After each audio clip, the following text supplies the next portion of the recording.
এটা হলো সাতক্ষীরার বসন্ত রায়ের পুরাতন সেই জমিদার বাড়ি। যদিও এটা এখন ধ্বংসাবশেষ আছে। আর এই সাইডে হলো সেই ব্রিটিশ আমলের কাস্টম হাউস, যেমনটা আপনারা এখানে দেখতে পাচ্ছেন।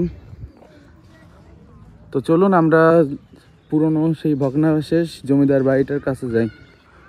সঠিক পরিচর্যার অভাবে এই জায়গা উপজেলা প্রশাসনের দেওয়ার নোটিশ বোর্ড কিছুই বোঝা যায় না।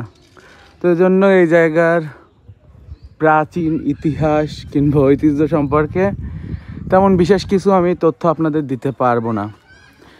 তবে এটা অনেক পুরনো জমিদার বাড়ি, আর যেহেতু এখানে কেউ থাকে না, এই জন্য এটার এখন শুধুমাত্র ধ্বংসাবশেষ আছে। তো আপনারা আশেপাশের ভিউ দেখতে থাকেন।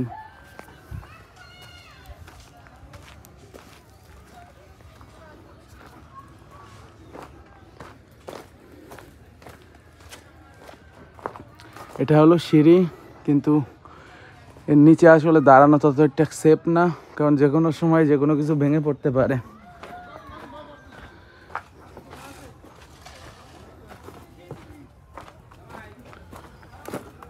তো এটা আগে 3 তলা অথবা 2 তলা একটি জমিদার বাড়ি ছিল, যেটির এখন ধ্বংসাবশেষ ছাড়া আর কিছুই নেই। আর এই যে আপনারা যে সামনে নদীটা দেখতে পাচ্ছেন, ওর অপর পাশেই হলো ভারতের বর্ডার। এটা সাতক্ষীরা এবং ভারতের একদম সীমানা অঞ্চল। এই নদীটা, সামনের এই নদীটা পার হলেই কিন্তু ভারতে প্রবেশ করা যায়। সো আমি এখন রাস্তায়, এই জমিদার বাড়ির সাইডে অফ দ্য রাস্তা এটা, আর এটাই পিচ দেওয়া। আর জমিদার বাড়ি ধ্বংসাবশেষ ছাড়া যেমন কিছু নেই, তো ওটা আর কি দেখাবো।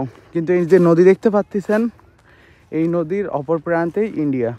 তো যেমনটা এই জায়গায় আপনারা গুগল ম্যাপে কিন্তু দেখতে পাচ্ছেন, একদম এর ওপারই কিন্তু ইন্ডিয়া। আর ইন্ডিয়ায় কোন জায়গায় ওই পার সেটা কিন্তু আমরা এখানে দেখতেই পাচ্ছি। তো এখন আমি যাব যশেশ্বরী মন্দিরের দিকে। এই জায়গা থেকে ওই পাশ থেকে ছবি তোলার জায়গা আছে।